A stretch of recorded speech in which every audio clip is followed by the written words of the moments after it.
The only podcast coming through your beat stereo. It's Cherie's World, so let's go around like a merry-go. Plug your phone in, make sure it got a full battery. Download it Wednesday, listen to it Saturday. She cover all topics, whatever you after. She got ball players, authors, doctors, actors, rappers, singers, entrepreneurs, divas, leaders. Androids or Apple, turn up your speakers. Trying to shoot my shot like the vaccine. Whether it's Cherie or Maxine, whether the podcast or acting, she that queen. PYT, you know what that mean. Saw you on TV and touched the screen. Touch on you, I plead Lucy's got a crush on you. It'll mean the world to get a blush from you. Teaspoon to me, leave you sleep like Robitussin do. Welcome to another season of Cherie's World podcast. Today you will notice that my producer and my co-host is missing. He'll be back. He went back to school to get a higher learning. And I'm so excited. Some of his finals came back and baby boy is killing it with all straight A's. That's right. Today our show is sponsored by Bay Mitchell. He made me this beautiful hoodie. I don't know if you guys can see, but it's got the cast of Punky Brewster on it. And he's made me some other things. So throughout this season, you will see more of Bay Mitchell. But today I am here with Dee Johns. Dee Johns is an artist. She is a creator. She is a writer. She is a musician. But more importantly to me, she is my little cousin. I think we look alike a little bit. But we didn't plan this whole bun thing this morning. Talk about nothing. It just happened. We just took a shower and got dressed and, I ain't got my ring on. I ain't got mine on. Oh, sorry, baby. I love you. It's all good. Mine ain't tripping. This has been there for 24 years. So she ain't tripping either, for real. Right? But I just got Good morning, my love. Man, this is crazy. Man, I'm great. How are you? I've been watched every episode. I just be like, look at my cousin. I'm so proud of her. That's my baby. Oh, this is so long overdue. So I really wanted to interview her a long time ago, but I really have a lot of creeps that follow me. And when I write my family or people get to see my family on social media, all of a sudden, people start reaching out to them for not nice or good reasons. So I tend to hide my family, but she's an adult and we feel that it's time. Mm-hmm. You're such a creative. Can you tell us a little bit about your background and how you got into art as a whole? That's so funny you asked. So first it was music, right? You already know it. Like I started playing keys at like 10 because my mom bought me a keyboard. And I was just like, I'll just do a little something here and there. I was in a choir in school, and so music. I went to school for it. I learned how to run the boards and everything else. I started like recording my own self and other artists, like independent artists and stuff like that. Then I don't know, somewhere along the lines, I was just like, dude, like I really want to get into art. So I'm thinking, I'm in my 20s. I'm like, it looks nice. I can't draw. I couldn't draw. I got kicked out of art class. Didn't know what. Yeah, I got ninth grade year, bro. But you got kicked out of art class because your mouth, right? No, I got kicked out of art class because I couldn't draw. Yeah. I couldn't draw the 3D box, bro. And now look at me. Amazing. So everything that I've learned how to do, I'm pretty much self-taught. Like even as far as going to school for learning how to like run the boards, I already knew how to run the boards. I just wanted a piece of paper that says, hey, I know how to run these boards. Right. I wanted that to like cement whatever else was going on. That's amazing because I know how to run the boards. I don't have my certificate, but I don't know how to mix and master. I just know how to like be a recording engineer and leave notes to whoever's going to come in and mix. I guarantee you, if you got an ear, you know how to at least mix. I guarantee it. I've never tried. You probably just never tried. That's all it is. The way you hear music, you have a good ear. So I guarantee you can mix. It's just all about making it sound good. That's it. That's something Uncle Tyrone taught me. Really? So the first time I met Uncle Tyrone, he came to the apartment that my dad used to live in, right? Mhm. And I had this little rinky dink setup. I was recording off of like this little Dell computer, like a laptop, and like I had like a headphone jack that was hooked up through a mic. The way it was nigga rig for real. But Uncle Ty was like, this is some like genius, like ingenuity. Like, wait, what? And the mic was trash. But the sound that I could get, because I knew what I was looking for, he was like, okay, niece, like this is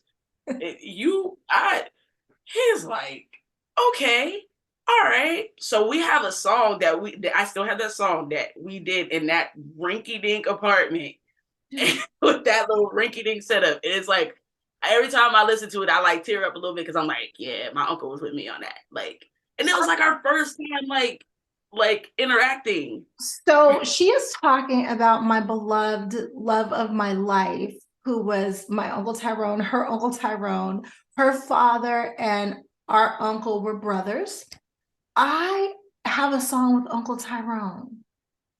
What? But I don't think we ever recorded it because I was like 5 when I wrote it. I wrote it on a napkin and he played the guitar. And until the week before he passed away, we were singing it to each other. So I think that is super special. Yeah, like every time I go and I find that file, I'm just like, dog, I can never get rid of this. Like I have to, it goes with me everywhere. Like if I start, because I'm a school person, like I love school, and I'll go back if I feel like, hey, I need to brush up on this, that, and the third. Hey, it's something new. Hey, they giving new equipment out. Let me grab that. Let me get this little degree real quick. So I got about 4 or 5 degrees. Wow. But when I go to school, I make sure that that file is always on a thumb drive with me, so I don't forget. I can never forget, like where it came from, where it started, all that, like the origin of all of that. So a Yeah. lot of people don't know, we come from a creative family. It did not start with me. Our uncle that we're speaking about was a musician and he was amazing. He worked with some of the most instrumental people in the world, from Rick James to the Gap Band to just so Cameo, Right. so many others. But he played every instrument. So he's a creative. My mother wrote poetry when she was young. You write poetry. We have many authors in the family, including both of us. Yeah, What is your process? Because I know you've been writing for a long time, right? But it's different when you transition from writing poetry to writing full-fledged like novels and books and songs. So what is your writing process? it all depends on what I'm going through. Like I said, life really does inspire me. So sometimes, like with me being a part of like the LGBTQ community, like I feel like there needs to be a voice. So, an authentic voice, not just somebody that's writing because they think it's a niche and they should, capitalize on this. No, I'm writing from the pains and the struggles of everybody else that is going through this, that needs somebody, that needs literature that represents them. So a lot of that just, it comes from, like just me just being like, dog, like I felt however I felt. I used to read a lot of young adult novels about gay teens when I was a young adult. And I'd be like, dang, I feel this way, but I can't say this because I'm not out and I don't even know what that means. But like I connected, but there were no Black authors. There weren't any at the time that were writing these things. It was all the white ones. And I was just like, not that there's anything wrong with that, but it was just like, yeah, but now I want somebody that's in my skin, that's saying certain things and that's speaking, AAVE, and like, that I can like, yeah, What like is I can AAVE? Help me out. What is AAVE? African American Vernacular English. Okay, So, look, she's schooling me, y'all. hey. But not so because of the way, like I can speak in colloquials and I can speak, it just depends. But at the same time, like, why can't we have a representation of all that? Like, It's so so I important. figured if I couldn't find a representation, I had to be the representation. Absolutely. And so Yeah. are you writing now like young adult novels from the LGBTQA plus. Did I get it right? It's Experience. something like that. Look, I forget the letters too, and I'm a part of it, so don't feel bad. Like, Well, hey, Sam claims me. You know what I'm saying? we claim you because we already know she gay for real, y'all. Don't listen to her. I have no problem with it. In fact, one of my novels, Peaches and Cream, now that you say it, Peaches is definitely bisexual and she's open about her sexuality and has no problem with it. But when I was writing it, honestly, I wasn't even thinking about representing anybody or giving her Right. space. But as you said that, I'm like, ick. Yeah, pop your collar real quick because for real, it's like it's so stigmatized in like the Black community. Like, oh, you know, and that's one thing about me is I hate like when people just want to label me that and that's it. That's all you know about me. That's all you care about. Like, no, that for real, that ain't even none of your business. But But I can tell you that they definitely love that, you know. Nobody cared about me when they thought I was straight, I should say. But the day I kissed Jalissa Lynn and they put it on Media Takeout, 750,000 people clicked on to see if I was gay or straight within an hour, which I thought was amazing. it is amazing because then now you have a whole different platform and a different and people are like, oh wow, you know, they look at that as brave. They do. They look at that as, oh dang, like she's living in her truth and yada yada yada. And the whole time you like, dog, like this ain't even that. But I mean, cool at the same time, like cool. I don't care. Like shit. I kissed the bitch. Like, what you want me to do? Like, A bad one too. Jalissa Lynn is a baddie. I see. Sorry, baby. I still love you. It's not like that. No, look, and I'm claiming it. I'm over here like, thank you, thank you. Like I had something to do with her being bad. I mean, shit. I mean, you kissed her, shit.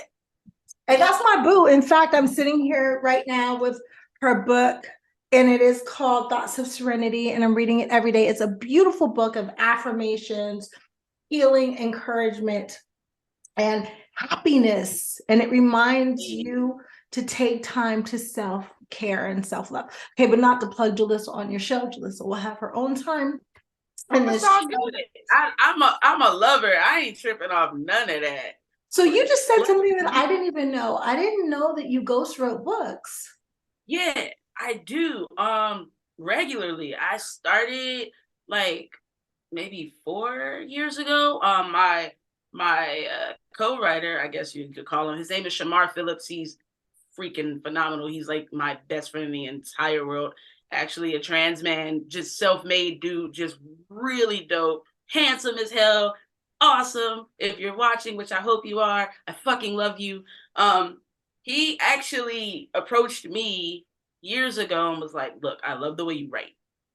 Would you be interested in like, you know, if I have certain things like where we're ghostwriting together, you know, or I'll give you whole books. I don't care how you do it. Like, let's do this." So we've been like partnering for the last couple years, and it's amazing. I've written probably about 20 books now. So I think that that's amazing for a couple of reasons. One, you know, I teach this writing class, the how to help young writers come in and write. I used to ghostwrite, but I don't do it anymore because I can't stand people.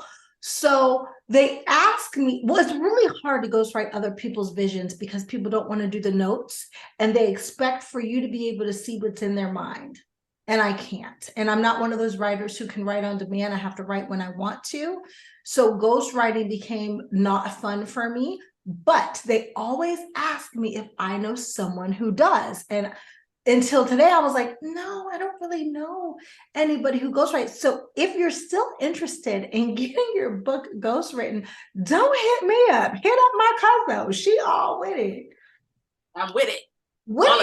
What is your process of ghostwriting for people? So a lot of times they will come in with their own notes. That's one thing I can say. Like, I'm not just going to, you got to tell me what you want. And I'm very big on, okay, if you tell me I have the creativity and the freedom to do whatever, after you tell me one thing, that's it. Don't be trying to, because I'm like you, like, nah, if you give me too many notes, like if you already gave me 2 sheets, and I'm like, all right, I got it. And I already started writing. Ain't no more revisions, bruh. We doing what we doing because you already said okay. Like, I don't, like that. well, it's this. Well, what will it? Because I feel like people who have that many ideas about how it should go should just write it themselves. Because at this point, but if you could write it yourself, then you wouldn't be here. So you have to trust the process and understand that, like, there's a reason why you have a ghostwriter. Your idea was great, but you can articulate it like I can. So Right. trust the process, And they want to pick it apart and change this. Well, then you change it with the editor, because I'm not. How about that? I'll give you this, and then whatever you want to change, you sit down with your editor and you pluck it out. But I'm not doing that. That's not my job. My job is to give you something whole and concise. And then if you decide, oh, you know what, I don't like that, you talk to your editor about that. Just give me my money because I already did my job. Done. I love that. And so how many clients do you take on a year? Because it's very time consuming. Dude, that just depends on how long the projects are. Because if they're little, short, because some things are like only like 10K, 20K, and I can knock that out in a week, 2. And I'm like, all right, man, you want 10K, boom, I'm done. Here, you got that done in 3 days? I sure did. Well, how you do that? Because my brain. I'm a writer. I'm a writer before I'm a talker, and that's crazy because I can talk. Me too. I can talk, but I rather write. So let's switch subjects a little bit more, because I admire you so much. You've done so many things that I really want to do that I haven't had a chance to do yet. I want to talk about your art show. So I watched Bel Air. And I was thinking about you the other night because our new young Vivian is an artist, and she had her gallery showing, and I was watching how she was arranging her pieces, and it was important to her in the order that people saw her pieces, but there was a gallery owner who was trying to move things around. And I was like, all I could think of was, even though Viv was on the screen, I was thinking of you. And I was like, my cousin does this.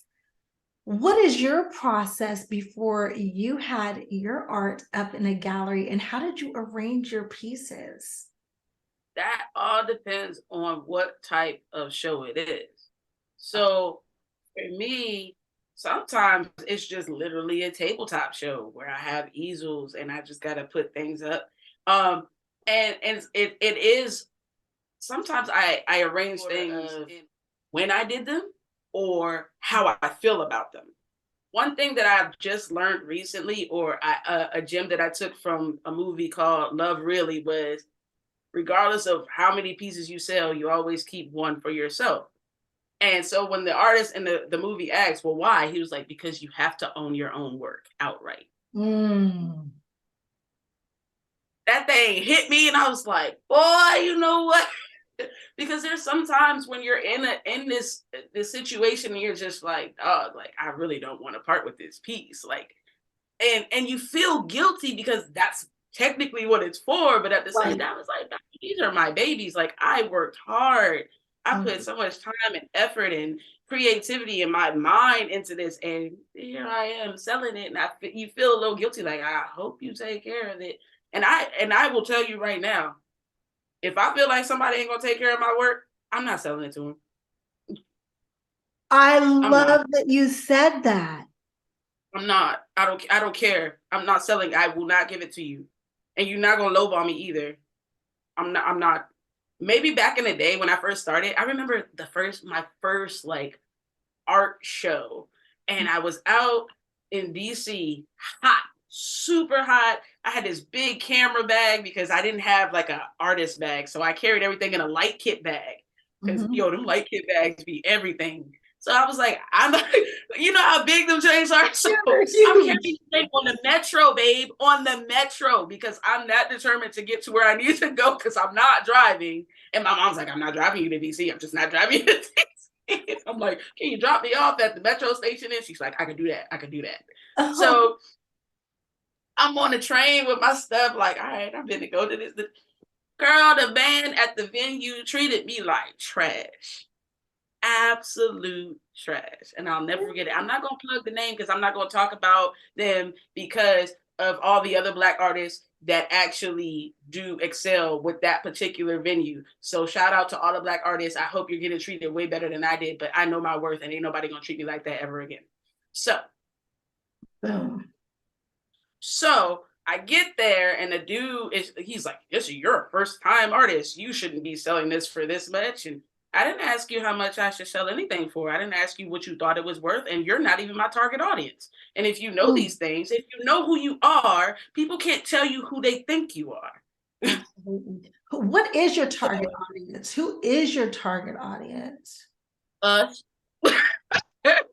Us. You know, and I mean that in every sense of the word. For the weird Black chicks and the, you know, the not so weird Black people, us, like whoever can appreciate it, whoever looks at it and says, that's dope, that's my target audience. Mostly Black people, yes, because they're going to relate because, I mean, I'm a Black artist. But if there's a white person that comes along and is like, this is stunning, I'm not going to be like, no, you can't have it. Like, I'm going to be like, oh, but I will conversate and be like, hey, well, what do you like about it? What caught your eye? Why did you, you know, there was a guy that came to me before, something simple, abstract, just splatter paint, like really on my Jackson Pollock at this point, just threw some paint on the canvas. And this dude came and he was like, yo, I need that. And I was like, that's $200. And he's like, do you take Venmo? And I said, I sure do. What? But question though, before we do this, why? What made you say you needed that? He was like, dude, that called me from across the street. Wow. I saw it from across the street. He was like, I was driving, saw it, figured out where I could park my car because we're in DC, so you already know what parking is like. Right. He was like, I came over and he was like, as soon as I realized that like you were indeed selling it, he was like, I had to have it. And that was at the same show that man treated me like trash. After he told me that my piece was only worth $40. And did he see the man pay asking price for the, and did he change his tune afterwards? Oh, he was still nasty as I don't know what. And you know what? I sold one more piece. I looked at him. I called my mom and I said, look, I'm not getting back on this subway. Can you come pick me up? I'm ready to go. And she said, you know what? You having a rough day? I said, yeah, Mom, I'm having a rough day. And this man is real nasty. She said, oh, I'm on my way. Oh, yeah, you already know. Nasty. She already know. She was like, I'm coming. I'm on my way. Not my baby. So what is it that you hope that people take away after visiting one of your exhibits? I mean, to be free, to understand that, like, you don't have to, like, first of all, I'm big on mental health. You know, I lost my nephew to suicide a couple years ago. And so that's what really catapulted me into art, was because I was in such a dark place. Like I had to figure out how to save myself. And the only thing that saved me literally was a dream that I had right after he passed. And he was in the dream and he was like, Auntie, I need you to paint everything. I hadn't even picked up a paintbrush when this happened, bro. Never even. So I was like, all right, cool. So I had went to Michael's. I had this like gift card to Michael's. I had never been in Michael's, bro. And now that's my joint now. You can't get me out of there. Like, and I was just like, all right. So I got this little paint set, like it was 5 canvases, a little thing of like 12 different paints and some cheap brushes. And I was like, all right, bet I'm gonna go in there. And then I had some paint markers. And I was like, all right, I'm gonna just do something. So I started painting, and the first painting, everybody was like, yo, that's dope. It was like real, like graffiti inspired. Like it was just something dope.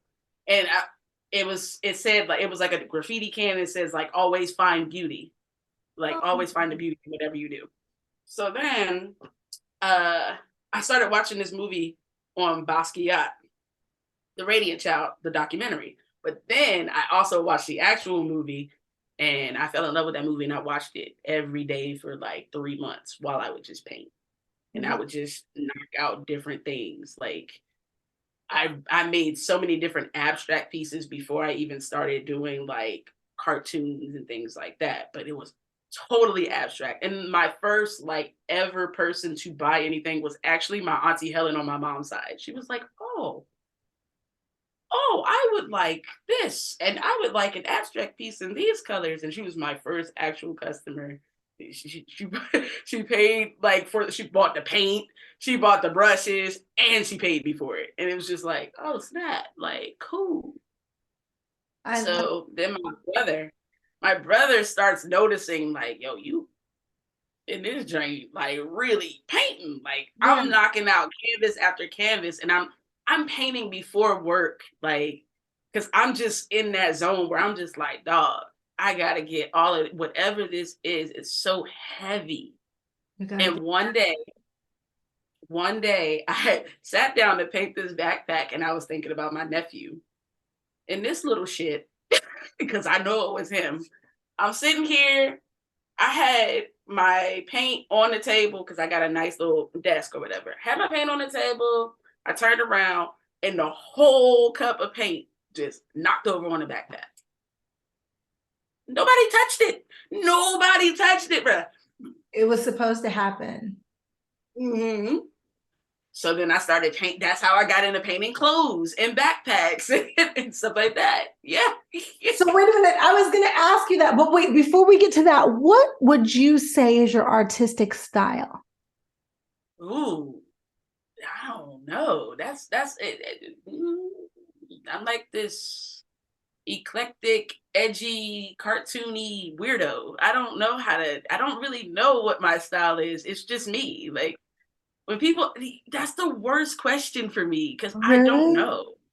It's just me. It's just my style. It's sky style. That's it. That's how I feel. Like, because there's not just one thing that I'm good at or excel at, and there's not just one thing I'm going to try. And I think that's what makes an artist an artist. You have to try so many different things in order to figure out what it is you're good at and bring your own flair into it. I Like I like went to a that. yeah, I went to a paint and sip at a church once, and we Mhm. were all painting like this girl, because I work at a church. But let's talk about that in a little bit. But yeah, so I went to this paint and sip, and it was just, we was drinking cranberry juice or whatever with the little old ladies. I love old people. I really do. You can learn a lot from them. But so I'm sitting there and we're painting flowers in this pot. And I'm just like, this is so boring. I'm looking at it. I'm like, this is me. I don't like this. I don't like to be instructed on how my flower is supposed to look. I don't like none of this. So I get the basic silhouette together, and then I'm like, all right, y'all do what y'all doing. I'm finna do what I do. I'm starting to add accents and all kind. And I went with my best friend, and she's like, oh.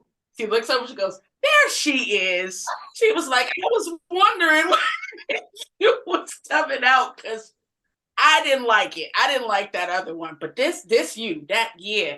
So everybody starts coming around me as I'm doing everything while the lady is like instructing, and I'm feeling horrible because I'm not trying to take away from the instructor, but I gotta do what I gotta do because what we not gonna do is have these little bland ass flowers sitting in this little pot. Like, so everybody's like, "Oh my god, that is amazing!" I sold that drink for $100 before I walked out of there. I love that. So that was one of my questions. I wanted to know, how do you balance like your artistic vision with the expectations of your audience? Because I know like my audience expects a certain something out of me.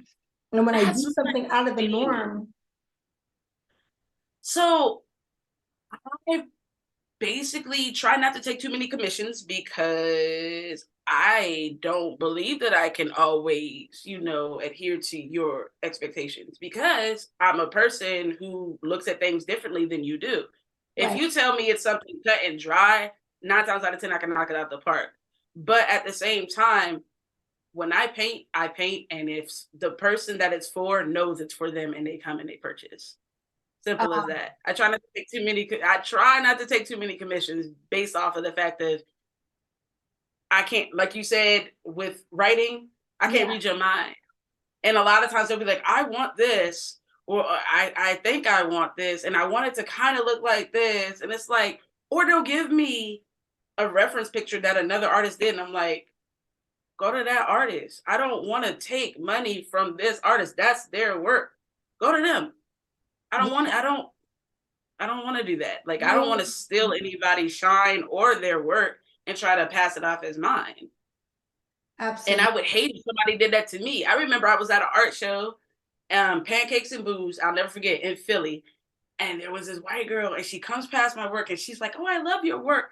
And she took a picture without asking of my work, and she cut my name off so that nobody would know that it was me. And I don't know what she was going to do with it, but I just kind of looked at her. I ain't say nothing, I ain't caused no scene, but I wanted to, right? And I was just like, people will really steal the stank out of shit if you let them. Bro, like, you literally just propped my name right out that drain and just was like, "Oh, and who are you?" Since Like, the bitch, the beginning one of that you time, stealing from? taken what's ours and made it their own. Literally, like, it's crazy. And I know I know I was looking just to see if I would see the image, because I threw it in Google, like, image search, just to make sure ain't nobody try. Don't play with me. But that's part of the life, that's if I can make it once, I can make it again, and I can make it better. Oh, I Good love luck. that you say that, because there's a painting that I made that somebody else has, Mm-hmm. and I didn't keep one for myself. It's actually of my own body. And I don't know if they even kept it or if they threw it away or if they're doing right by it. We witches. We can get it to come back. I want to know that it's taken care of. I know that sounds so crazy, probably. No, it doesn't. No, it doesn't, because you said it's of you. It's of your essence. Your essence is in it. So it doesn't sound crazy. That was exactly what I meant by, if I feel like you're not going to take care of it, I'm not giving it to you. I love the Because fact I put so much of who I am into it. right. So why would I want to give that much of me to you, a stranger, and I don't know what you want? That's where a level of discernment comes from. You said if I made it once, I could make it again. And I thought, can I make that again? You can, and I guarantee you, if you make it again, you'll make it better. The thing about it, at that same show where the guy was treating me like trash, there was a guy, he came and he wanted this painting, and it was probably my dopest painting I had ever created at that point. And after I had just sold that $200 piece, this guy, young black guy, he's like, "Dog, I saw that from the parking lot," and was like, "Yo." And he didn't have a lot of money, but I knew he was going to take care of it. So I sold it to him for like $50 less than what I was charging, because it wasn't but a 10 by 20, and it was on a cheap canvas. So I was only going to sell it for like $100. So I sold it to him for $60 actually. And I was just like, I know you're going to take care of it. Because if you see the picture of him, I think I have the picture of him holding it somewhere. He was so happy to have it that it was just like, it's going to a good home. Everything. It does. It means so much. I have friends that'll be like, "Dog, I need this." And they don't have, I have such an amazing circle of friends, like my real friends, not the ones that be perpetrating like friends. They pay what I ask. They pay what I ask. And it's funny to me because so many people have problems with people paying what they ask. And it's like, they're not your target audience. It's not that you're too expensive. It's that they can't afford it. Exactly. It's a difference. Exactly. I can't necessarily afford to go to Coach right now, but I could buy these Jordans though. Like I could ball over there. You know what I'm saying? Like, I can't buy like 17 pieces from Coach right now, but I get down on them J's and them Dunks. I can do that. I stay in my little range. Like, I'm not, and I know that I'm not Gucci's target audience. I'm not right now. You know what I'm saying? More. I mean, they don't like us no way, but right. I can't spend my money with somebody who doesn't respect me. Bingo. And that's another thing people don't realize. Like, ain't no way in hell you could come to me and be nasty, which is why that guy, He's asked me to come back several times, and I've blocked him on everything. Don't talk to me. I'm not going to get into it with you. I'm not going to be nasty with you. You don't have access to me. Access denied. Simple as that. Because you're not going to make no money off me and my presence and then treat me like absolute garbage while I'm there. And then you don't look like nothing on top of that. The raggedy is of the raggedy, but you want to talk. Mm-hmm. So is that a Johnson thing or is that a Scorpio thing? Because I know I definitely have both. It could be both. So it took me so long to be one of those people that will block people. Like, I don't like blocking people. I want you to know that I don't care so much about you that you can say whatever the hell you want to say. I will leave you on red. I read it. I just don't care enough to say anything to you. Only when I got with my wife did I start blocking people, because my wife is like, they need to know that they don't have access, period. Period. Simple as that. Cut and dry. Because if you keep leaving the door open, they're going to keep trying to come in. You're right, baby. Block.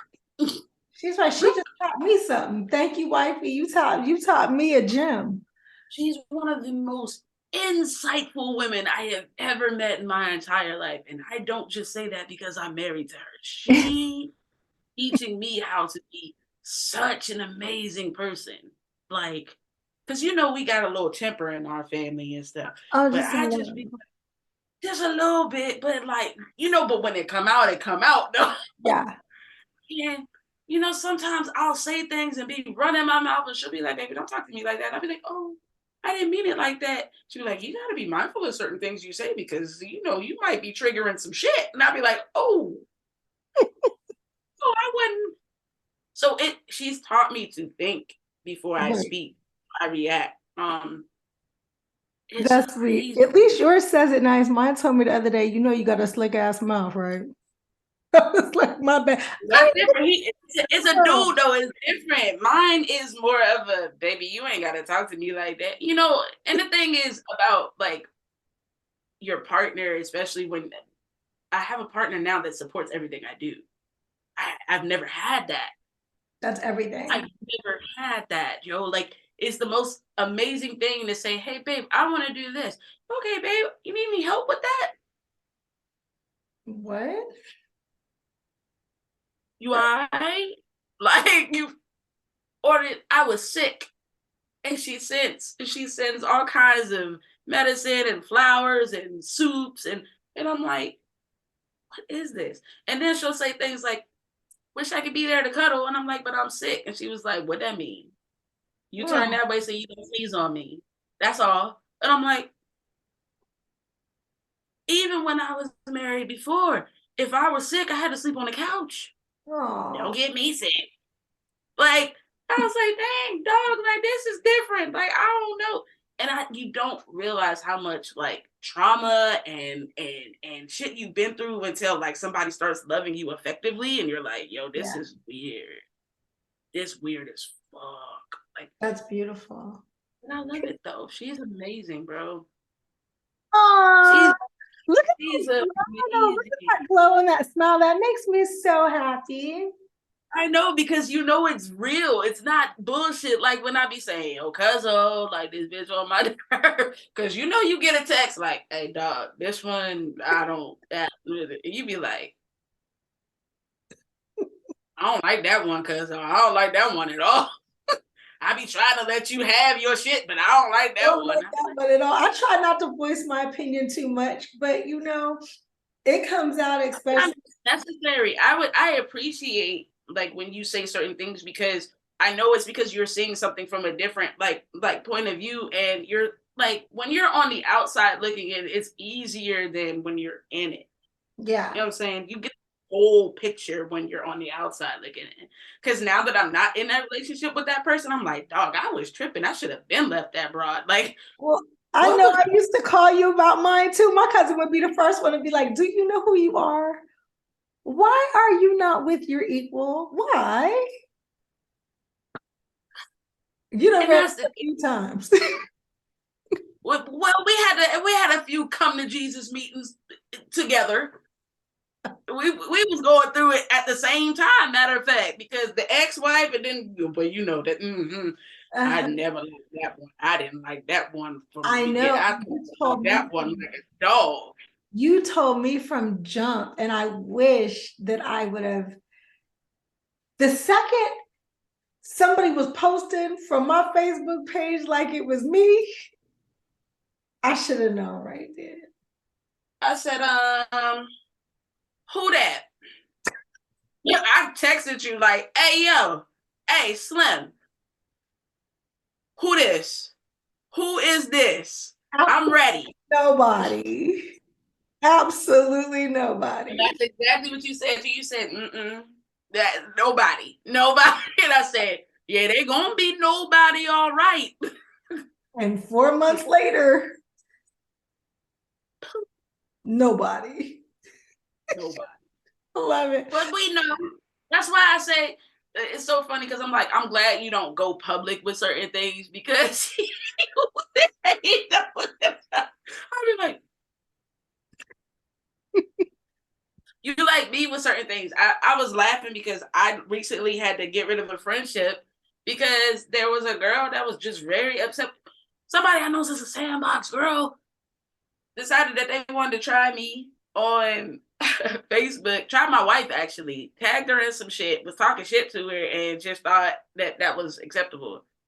Yeah. And somebody said it was a testament to me like stepping into what they call my villain era, where I just start smashing shit and I'm just on top of the world and I'm just doing everything that I said I was going to do and breaking records and setting things, just setting boundaries and stuff for myself. And that's the kind of shit that's going to happen, which made sense to me. Right. So like, but it just, why are you coming at my wife and why you think that you can? Like, who do you think? And that's one of the reasons why I keep, some people always say that I'm hiding. Okay. I had a guy comment. It's not hiding. Why do y'all feel like you deserve that kind of access to anybody? Right. Not you don't know me. Just you don't celebrity, but anybody. Like y'all are so obsessed with everybody. You know why they're obsessed? Because they ain't got shit going on with themselves. There was a guy who literally was like, okay, so there's a video of me doing Rhythm's hair in the bathroom. And he's like, where is her father? I was like, you want him in the bathroom while I'm flat ironing her hair? Like that doesn't even, I'm doing her hair. And I would have been with your kids. She has just made the internet because I tried to hide her whole life. And she's the one that's like, Hell, you hit her for me for a second. Like, look, because I want to send you pictures, but I don't know what's going on. I don't know who's gonna get what. And I was like, oh, okay. And it wasn't you. There was some family members I was having. There's stuff going on. I know. And I was just like, it wasn't you. See, that baby probably looked just like me. She do.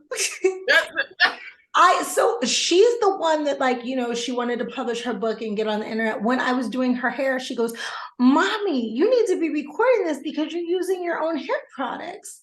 Record me. Like it's her idea. I never throw her in front of the camera and say, action. I don't do that. Not like that. You're not like that. You've never been like that. Even when you was pregnant, you wasn't telling everybody you was pregnant. No, that's not my thing. Like my life is my life. So how are you balancing the, your life, your wife with posting and the internet and social media, and everybody thinks that they have a say on what goes on in your home? Funny thing you say that. We're actually getting ready to start our own TikTok and YouTube and everything. So you're okay with it? Just at this point, since y'all want to know so much, let's show you type of thing. Like, oh, I bet you want to know what's going on. All right, cool. We'll give you a little bit. We're not gonna give you everything, but all right, cool. Because the way I see it is, they're gonna find out. It's the internet. Maybe not. I've done pretty well. You're right. But you got a little bit more money than me, so things can, I'm just a commoner over here. So. But when it comes to keeping people out your business, those who know, those who don't. And that's the thing. but I will never ever like be in a spotlight. The way my wife is, she is totally my fucking hype man. I would never want to hide that from anybody. Like she'd be like, "Yo, babe, you need me to come in the studio and lay down?" Like, baby, you can do whatever the fuck you want. See me like, do So I can't let this end without talking about your clothing line. cool. So it's not out yet, but it should be out in June. I do have quite a few different lines that I'm working on. There's the Skyline where it's just literally merch for like who I am as an artist, like a recording artist. And you know, I have my little cartoon character and things like that. And then there's another clothing line that I am hush hush on until June on the soft launch, where you might have me come back and you might have to be wearing all my stuffs. And I'm excited about it. And I'm excited about it. But they told me that I can't necessarily trademark it until I actually put it out on the. And I'm just like, that's so stupid because how do you protect yourself? I mean, the images are copywritten and things like that, but it's just like, dang, dog, like you know how you just like, okay, I'm ready, but I don't know if I'm ready because if I'm ready and if somebody steal my stuff, now I'm gonna go hood and then I'm gonna have to kill them. I have a. So are you worried about staying up on the style trends, or are you more worried about setting trends? I'm more of a set trend than to stay up on the style. I'm not. My wife is the one that'll stay up on the shit. Like, baby, this in right now. She'd be like, baby, let me dress you, and I'd be like, go ahead, baby, dress me, do whatever you want to do. Like, I don't care. Like, because You don't they care. just Yeah. clothes. They clothes. And Yeah. I'm a hoodie and sneaker and jeans type of girl. And and I'm Yeah. so like I'm gonna wear the same and she's like, baby, she's like, I love the way you dress because it's so bright and inviting. This is probably the dimmest thing that I have. Like she'll Oh, be see, like, I'm always in black. you know, dog, I'm big colored. Like my mama called me Big Tutti Frutti the other day because I had on so many colors. She was like, what's going on, Tutti Frutti? I was like, did you just call me Fruity? And she was like, Not not like not that. Fool. not like that. You know, Tutti Frutti the bubble gum. I'm like, dog, I don't know Yeah. who Tutti Frutti bubble gum Oh my is. God, you don't remember Tutti Frutti bubblegum? Hell no, I remember It was like Bubblicious and Bazooka Joe. yellow and orange and red, and they had like blue. It was like all these different colors, like Fruit Loops. Oh, oh, that ain't hard and don't taste like nothing. Well, it does get hard if it sits in the purse for a long time, but if you put it like if it's soft and fresh, it is. It's like I don't know how to else to describe it, but tutti fruity. Like she's right. It's like it gives you a little make your mouth water. So why? Then I ain't too mad about it then. Shoot. Yeah, no. I wish I And had some tutti fruity now. I'm like, you gonna be fruity? Like, don't watch your mouth. You gonna get cancer. Yo, we are so I come from a generation that's not so Sensitive? cancely. Yeah, we're not pussified. And I think there's like this pussification that's going on. Me and my wife always say that we think we're gonna get canceled. Like we would be canceled for sure because we say things and it's not to offend. It's just literally funny because there's truth to it. The thing about comedy is it's funny because it's true. Like Yes. And people like, especially on the internet, I really have to watch my mouth because I say anything.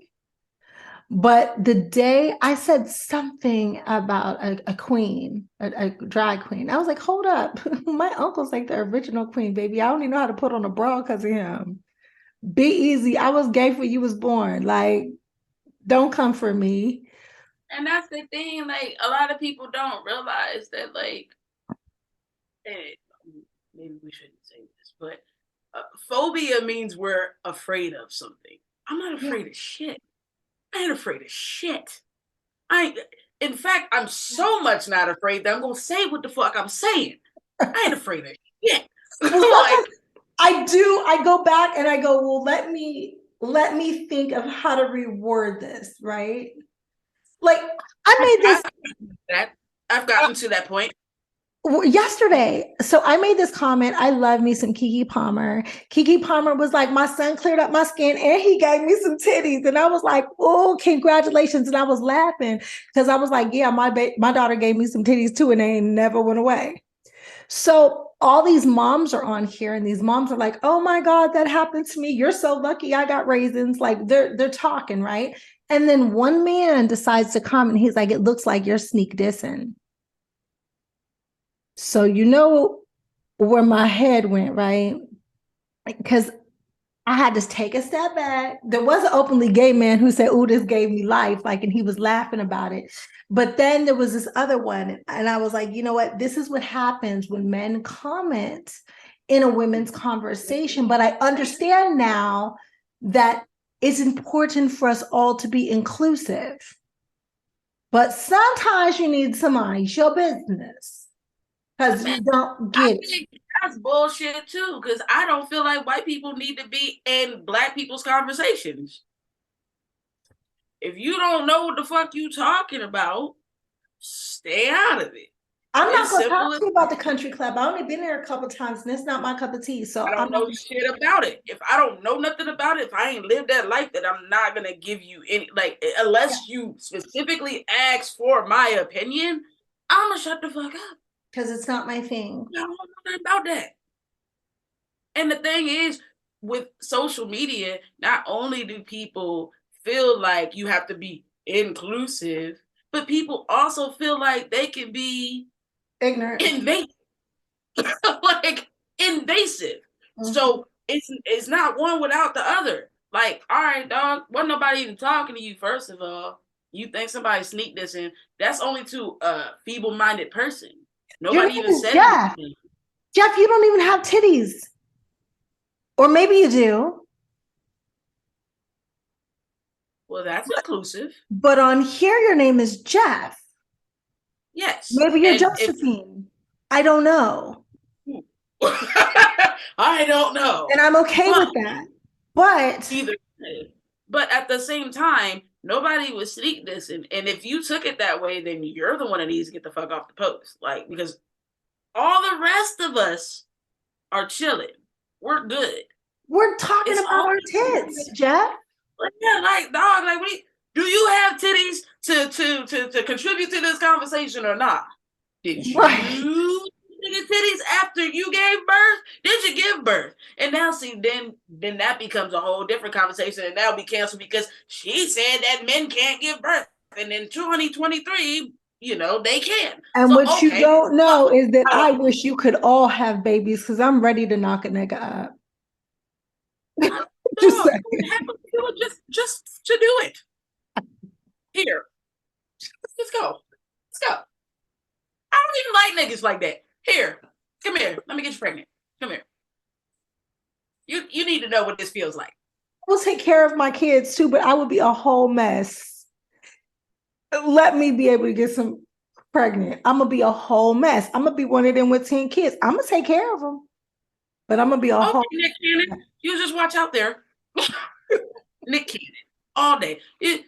Kiki Wyatt of men. Baby, breathe. Oh, you're having a contraction. I know. It'll be okay. You'll live. Yeah, you'll be okay. It's all right. Don't worry about it. It's just, you know, your cervix is just like this, and then you're just like, yeah, it's okay. You're getting ready to squeeze something the size of a watermelon out of something the size of a lemon. Good job. Breathe. You got this. Right. You got this. I want that day to come. I'm probably one of the only people that is like cheering that day on. I'm looking forward to it. Yo, and I'd be like right behind you, like, That's my cousin baby. That's my cousin baby too. That's my cousin. My cousin baby. That's my cousin. That right there. That one too. That one right there. Look at all my little cousins. Them just my baby daddies. Them just, or no, so we're not supposed to say that no more. Them just my birthing people. Them just my birthing people. Them just we can't. No. So I started this thing where I try not to like interrupt people, because sometimes I interrupt people when I get really, really excited about the conversation. Okay. So I start raising my hand so that I'm not being like Yeah, I do this even with my wife. I'll be like, I have to interject before I forget.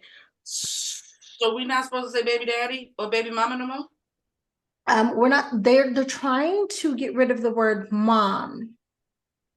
No, I don't have a people. I have a mom. They want it to be birthing people because it needs to be more inclusive. So what happens to mommy day and daddy day? Are they trying to get rid of that too?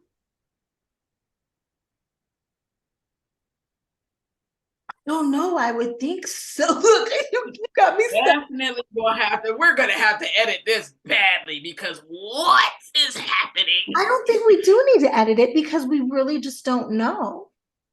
Okay, cool. I ain't trying to offend nobody, but I do But have wait a a minute, mommy and that's a the daddy. thing. So who are we offending, right? I So don't think we're not. I don't want to. I just really want the information because now I'm perplexed because birthing people. Birthing people, that's what they want it to be called. They went to Congress with this.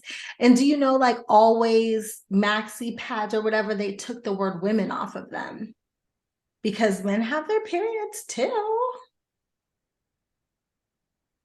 Yeah, I don't know, it's very strange, but you know what, I say whoever wants to bleed, honey, they can have it. In fact, I wish I can give them mine. I want to have one kid and then it can go away. I had one and I'm still begging my doctor to take everything out. They won't take everything out. He said, he was like, you know, even with my complications or whatever, I'm over here cleaning my glasses. This is what happens when you get old. You got to clean your glasses. But he says that if he took everything out, it would cause a different problem, like it would offset something else. He's like, you know, because it'll send you straight into menopause. And since my body's not ready to go into menopause, it could cause more problems. And he's What like, you you want supposed to to do? Just be out here willy nilly and have a baby at 50 like Janet Jackson did? No, take shit out. or I wait, don't want it. right, or take these birth control pills. So I But haven't then you taken, will gain weight and have all complications from that shit. not just that, I took them for a month. You need to have a conversation with him because he said that I was crazy. And he's like, he like he was on him, but the way he says it, it sounds like I was on drugs. I took a birth control pill called Melissa, and Melissa made me cry. I cried 15 times in one day to the point where I got tired of myself, so I went to sleep. I was like, I'm tired of myself. I don't know what's wrong with me. I couldn't control myself. And I You think ain't even no fire. that's the thing. He was like, baby, go to bed. I was mad about hypothetical situations. I wasn't upset or crying about anything that was realistic. It was all like just, and it was these pills called Melissa. They're the devil. I had a slight chest pains, and yeah. So I'm not taking those anymore. Hell no. What? It's supposed to make you feel better, not that. The side effects were ridiculous, and I'm so stupid I didn't read the side effects before I took them. You trust. See, the thing about that is, it's not that you're stupid. We trust what our doctor says because, nigga, you went to school for this. Dude, So it if you was, give me something, it's something that you've already researched. So yeah, I'm gonna trust you because you said I need it. besides from You're being cancer causing, besides from blood clots and heart attacks, it was also mood swings and depression. You take birth control because you don't want to have a baby, but I had no sex drive because it was dead. that ain't gonna work. That right there would have been enough for me. Oh So no, can't take this no more. 2 days off of it, I was like back to normal. I'm about to say because you know we us Scorpios we heal through sex. So if we I was I was literally like, I was able 2 days after I stopped taking it to laugh at myself because and I have to be so thankful. He was so patient and understanding. And he was the one that was like, you need to stop taking this. This is driving you crazy. And I was like, how did you know? Like, I didn't even know. He was like, you instantly changed. because he's your partner, so of course he knows he's paying attention, and he I noticed that wasn't the paying only attention. But see, that's the thing about having a really solid partner. They know the changes and they're like, that ain't you. So what is new? What's new? As Boom. She just taking these pills. I went through that with a partner before, way before I got married to this one. And she was on like some antidepressants that made her even more cuckoo. And I was like, yo, she's gonna kill me. Like I was scared. And I was like, I hid her pills. I hid them. I said, please don't take any more. She was like, what do you mean? Like, it got to a point where my brother, B, of course. Of course. Right. So he says, I knew something was wrong because it sounded like there was more than one person in the room and it was just her in there. That's it. Why wouldn't you tell me that?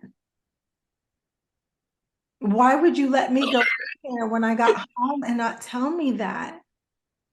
He was like, she was talking to me one day and she was talking in her normal voice and then it became and he was like, are y'all watching TV? And I was like, no, the TV's not on. He was like, on her. So get rid of her. Get rid of her. Of course, I didn't listen for another 7 years, but I did eventually. Well, I was trying to get rid of myself. Look, I'm committed, okay? And that's one thing about me.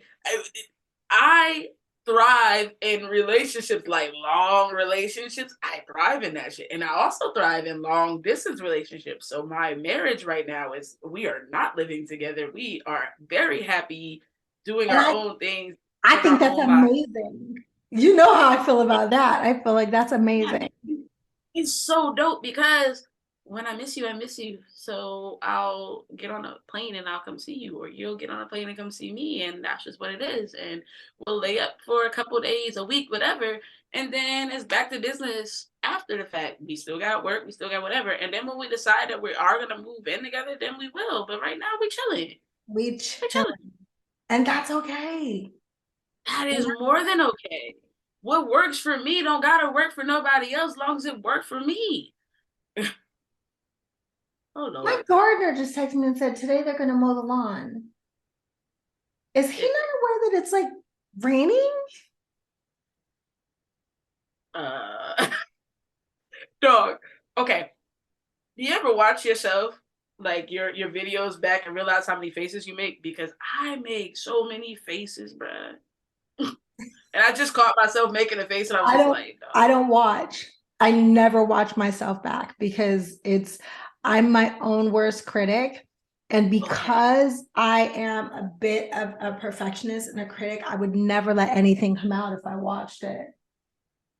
Okay, so it's not just me. Like my girl was like, babe, like I won't even listen to my own music. Like I don't. It's weird. Like if she's playing my music, I'll be like, I'm gonna put my headphones in. It's weird to me, bro. Like, after the editing process, I don't want anything to do with it. Bingo.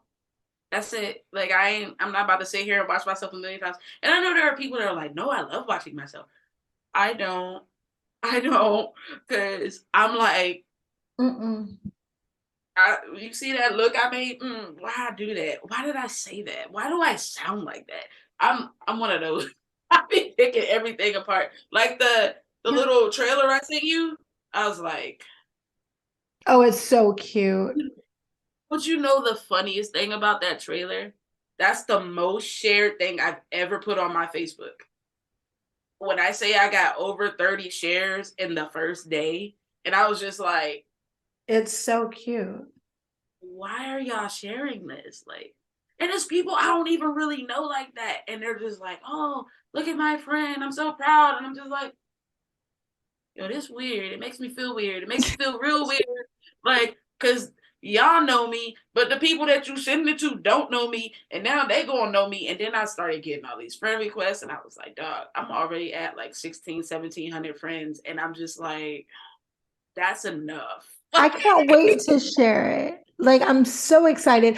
Okay, so before I let you go, because now we're just rambling about regular life stuff, Exactly. where can they find your art? Where will they be able to find your clothes? Of course, I will tag your pages and everything on here, but where can they reach out to you?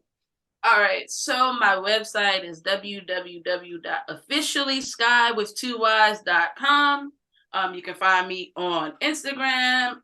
Ooh, she painting, 3 O's and an H.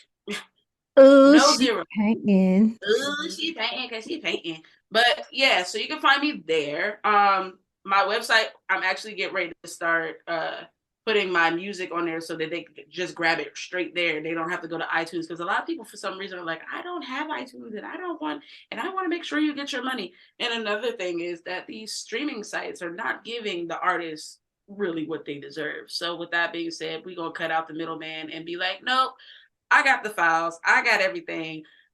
I'm gonna sell it on my site where I get the cut, the only cut, the final cut. But yeah, so all of that is gonna be on my website. Everything's gonna be available. Like I said, I don't take commissions like that, but there will be times when I open for certain commissions. If I feel like I can do that, then I will. I just did some print skates. I really wish I still had them because they were dope.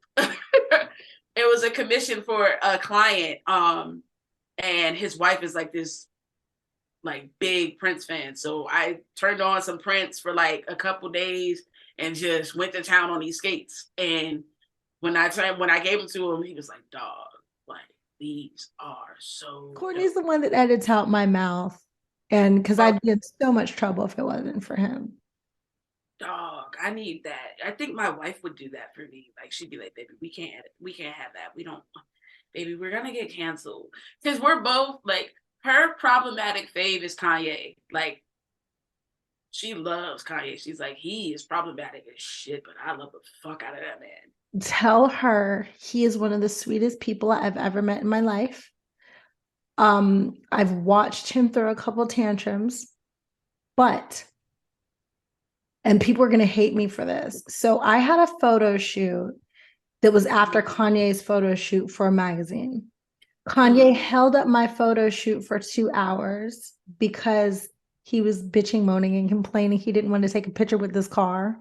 And I guess he had told them beforehand, but since he owned the car, they wanted him to take a picture with it, and he didn't want to because he feels like it's a piece of shit. So they had to get another car and bring it in. But Kanye came in the makeup room to apologize, whoever's photo shoot that he was holding up. He had no idea it was mine. He walked in, he goes, "What are you doing here?" And I was like, "I'm shooting after you if you would hurry up." And he goes, "Oh, I came to apologize. I'm so sorry. Let me explain to you why I am acting the way I'm acting." And he hugged me and he kissed me and he said, "Oh my God, I feel so bad. I didn't know it was you. Okay, I'm gonna hurry up and get this done." And he hurried up and got it done. He came back, he kissed me on my forehead, said, "Have a good shoot. You look amazing." And he did tell me, "Take them shoes off." And so I was like, okay, I had on two different shoes because I didn't know which ones I wanted to wear. So Kanye picked my shoes and he told me, Yeah. he picked my shoes. He told me to take them shoes off. And I was like, okay. I took them off. And he left, but he has a eclectic abstract way of explaining himself to some people, but when you shut up and you listen, he's It really makes sense. easy to understand. Yeah. No, Yeah. and that's one thing I like about him too. And like when people were saying all this stuff, and I'm like, you guys only listened to one thing that he said. You didn't listen to the rest of the ramble. And the rest of the ramble was the meat and the potatoes. You guys Yeah. only got like the appetizer. You missed the whole meal, bro. Like, no, it don't matter. But it does. It absolutely does. That's why things get taken out of context, because you don't give them the full picture. And that's exactly why sensationalism is a thing. Like, So here's my thing. There's a lot of white brats in this world who rant and rave and demand. If Kanye was white, would his rants get as much attention as they do? no, he'd just be like every normal person that rants and raves and does stupid stuff. I mean, you got people out here that should be arrested right now because they're doing too much stuff. you know, and they just walking free. Oh, they're making an article about them and their erratic behavior, but nothing's getting done about it. But you condemn the Black man, of course. Of course. Thank you so much for this. Thank you. What up, Cherie? Heard across the world. Welcome to Cherie's world. Heard across the world. Welcome to Cherie's world. Representing for every girl. Welcome to